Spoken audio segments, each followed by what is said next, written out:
বছৰে বছৰে ৰাজ্যত বানে চলাইছে বিস্তৰ ক্ষতিসাধন নদীয়ে একেটা অঞ্চলতে বাৰে বাৰে ছিগিছে মথাউৰি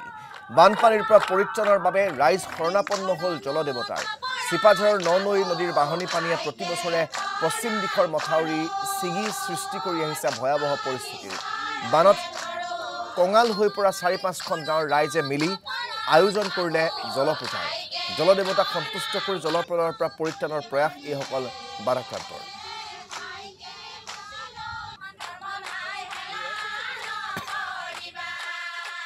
বাজাৰৰ পশ্চিমে থকা এই নলাই নদীৰ প্ৰত্যেক বছৰে মাথাউৰি ভাঙে আৰু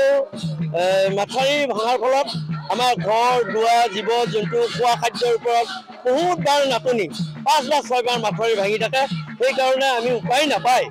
এইবাৰ আমি জলপূজা ননৈমাৰ ওচৰত জলপূজা কৰিবৰ কাৰণে আমি আয়োজন কৰিছোঁ আজি আমাৰ